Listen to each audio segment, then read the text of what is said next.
We had a conditioning test when they came back, and they were really good. We felt great about them as a whole, making their times, their conditioning level. They came in ready to go, had a great day of weight training. So, that's behind us. So, we feel good about what they did. I'm sure they got a chance to be college students on break, but they also understood how important it was to come back in good physical condition. What do I like about the 2 days? Well, once you signify your practice schedule with those 2 practices, you go from an 8-hour to a 20-hour week. And so what it allows you to do is to get more time with your team. And so the ability to add those 2 before they go on break, instead of giving them a week off and then starting, you can imagine, they're a little bit, number one, maybe in a little bit of catch-up mode academically after break. My experience tells me that this first week gets a little bit busy for them academically, so it was a good week for us to get meetings in, put our base offense, defense, and special teams in. And then you don't have to count the week and the days that you count relative to the 28 days. You have 15 practice opportunities in a 28-day period. You don't have to count that week. So you elongate the time with your team during the spring. So those are all the secrets I have for you today, Eric. Any other tricky questions, I'll have to defer. Next. Brian, having continuity, same offense, same defense, how much has that helped you, and have you been able to see that so far? Yeah, I think you start to see it in such a smaller batch. Today, quarterback, Wimbush and, Miles, having a great relationship out there. You can see that they are going to connect on some big plays for us. You see it in Sam Mustipher, that his experience out there, controls things from the snapping and recognition up front. Defensively, you don't see a lot of the miscues that maybe we had at other times relative to, a number of guys that have had a lot of experience. So I don't think you see it in a transformational sense as much as you see it in just small areas that look to be really clean, if you will, from my eye when I watch them practice. You mentioned wide receiver, and you lost some guys. Anybody you feel pretty confident about right now? Miles Boykin. I think he's playing with a lot of confidence as a guy that obviously now with EQ moving on, has that opportunity to really shine, and he's had 3 really good practices. So, I think that's a guy that now ascends. I think everybody else is in that process of developing to that next level. Chase Claypool, Chris Fink, Michael Young, Javon McKinley's going to have to now, step up and show that, count on me in this spring. And then, as you know, we have a host of young freshmen that are going to get a chance to come in and compete for playing time. So I'd say McKinley right now. The tight ends, Cole Kmet looks outstanding. I know he's getting a lot of play in terms of what he's doing in baseball, but equally impressive in terms of what he's doing in spring ball from a football standpoint. Last one from me. People have been asking about Julian Okwara, lost 10 pounds. Any reason for that?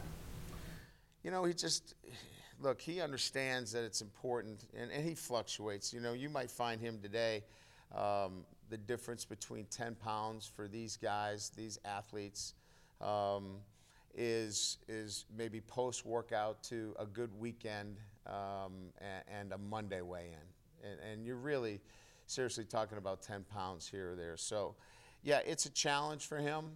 He knows he's got to put on more weight. But one of the things is that he's a bit of a unique player. He's as strong as anybody that we have on the team. We know about his ability to bend and come off the edge. He knows that he can't play at 230 pounds. He needs to be bigger, and he's working at it.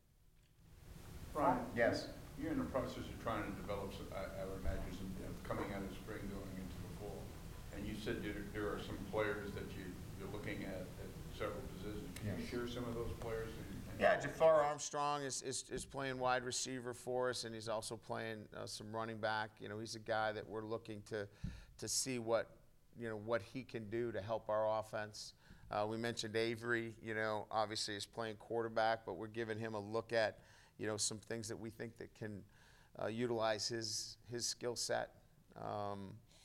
Those would be two guys right now, from an offensive standpoint, that we're kind of, trying to figure out where they can help us at other positions.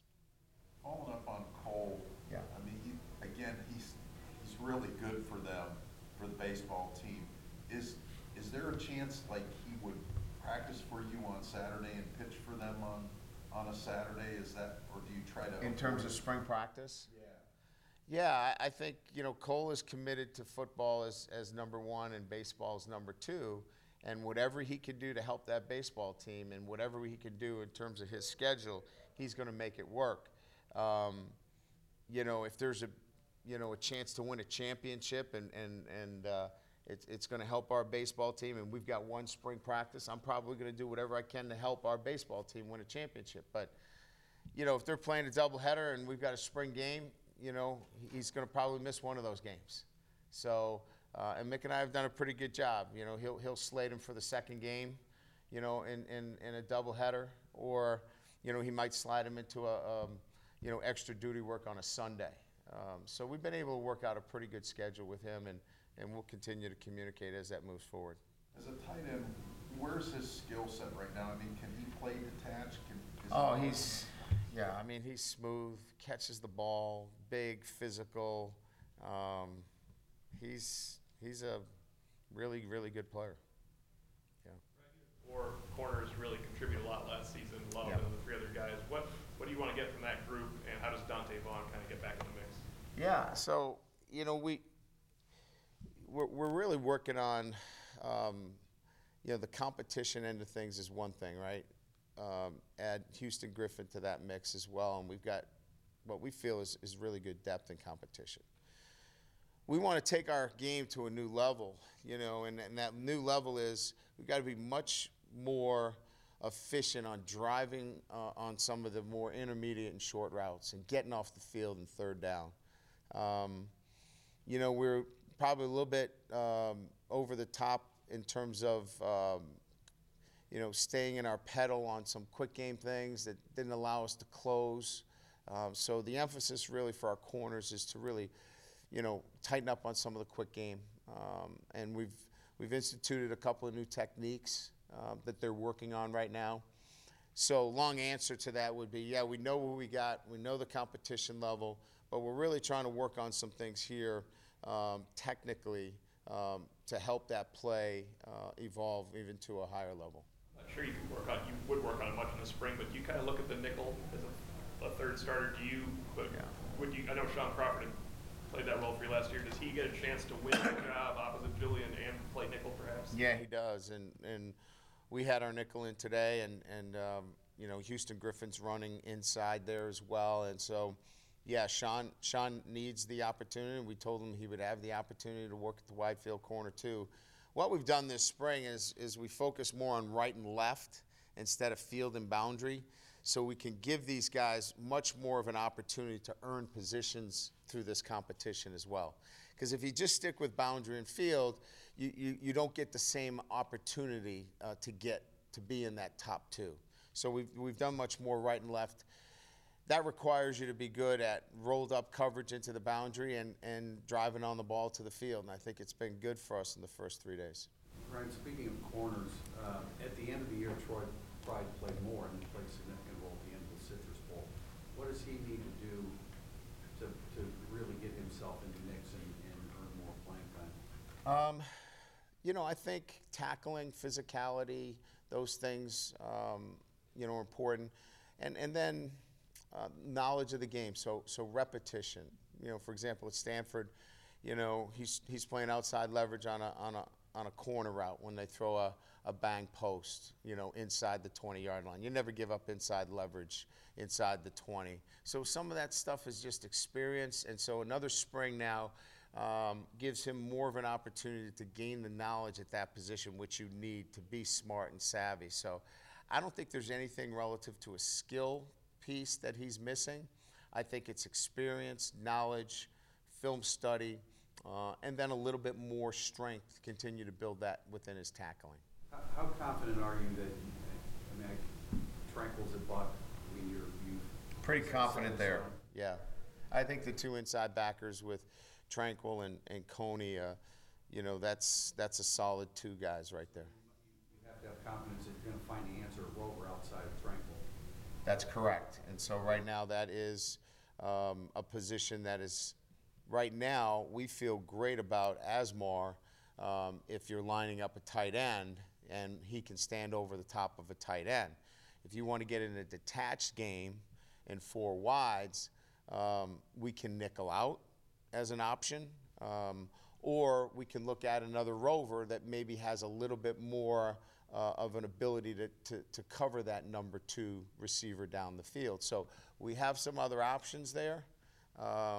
So I don't think it needs to come to, all right, this has to happen in the spring. I think the nickel position will help us decide the rover position. We know what we've got with Asmar, with a tight end there, and I think we just keep working some young guys. I mean, does Cormoa have that physical ability, and it's just a matter of understanding the position better? Yes, it is strictly about his ability not to bust, and that's just going to take time. And so he's got traits. There's no question about that. From a physical standpoint, he's got to get the traits on the other side of it in terms of understanding the game and what we're doing. I think it was after the bowl game you may have described last season as a first coat of paint. Yeah. As you approach or head into spring, how do you build on that after losing so many core offensive players and then obviously Mike? Yeah. Well, I think it's consistency of message and mission in terms of what we're doing here. Our guys know exactly what's expected of them on a day-to-day basis. So when they come in with that knowledge of what the mission is and what we're expecting from them, that allows you to build deeper into the things that we're talking about on a day-to-day basis, attention to detail, being focused, and all the little things, both in the classroom and here from a football standpoint. It's not new to them. They've heard that. And so the consistency of messaging, whether we've lost guys or not, has stayed the same. It's stayed with the coaching staff, the support staff, and that's where you start to build a little bit more of that continuity and that expectation that everybody knows what to do and how to do it. And what are the biggest similarities and differences between Mike and Clark? Well, they're both coaching from the same system, but their styles are completely different. Clark is someone that articulates his message a little bit different than Mike did. And he's very clear in his communication. I think the best way I would describe him is somebody that is building a culture of accountability. And for example, last year, we would do up downs after practice if we had some mistakes. We don't do that anymore. There's a sense of peer accountability that Clark likes to build within the unit that helps build pride in how they do their job. So that's just one example of how they're going to teach the same system, but how they get to that end is a little bit different based upon their philosophies. Brian, what are your early impressions of the freshman linebackers, Bauer, Lamb, and Ovi? Ovi is got some physicality issues in terms of he's not ready for primetime playing, but he's extremely athletic and he's a really smart kid. But he's got to get bigger and stronger. So this offseason is going to be really important to him to see if he can break through and maybe help us in special teams. Lamb is somebody that is extremely athletic, can run sideline to sideline. But again, then is he strong enough physically to take on the pounding that's required at that position? I think Bauer probably combines both of those right now. His physicality is really good. He's capable of probably playing right away, smart and physical. So of the three guys, he's a little bit ahead of them, but each one of them has some interesting and unique traits that are going to allow them to be very successful for us. What's your first impressions of Aloha Gilman, finally get a chance to see him play? He's, first of all, I mean, we've talked a lot about the safeties and run support and run fits. We know his toughness, but he's a really good cover safety. He's on the ball. He's somebody that can play the ball in the air. I don't know that we had an interception from a safety last year.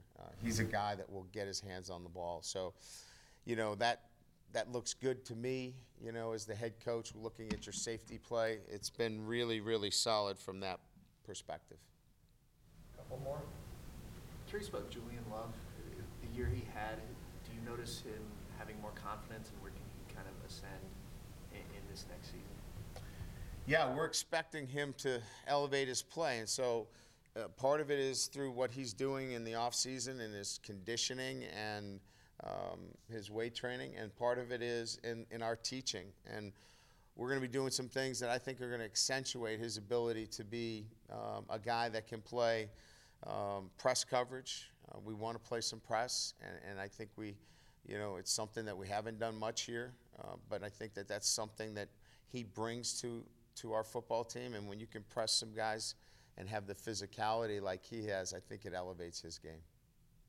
Take one more. Dalen Hayes kind of didn't have the production late in the year that he had earlier. What are your observations and hopes for him this spring? I think the only thing he's missing really is continued confidence in the position in which he plays. Not in himself. He's an extremely confident young man, and carries himself as such. But the position that he plays was new to him, and I think the nuances of that position maybe got him a little tentative as the year went on. And I think his knowledge base is so much better this year of understanding his position and how it relates to the 11 players. And he looks great. He's physical, and he's playing the kind of football that we expect him to play next year right now.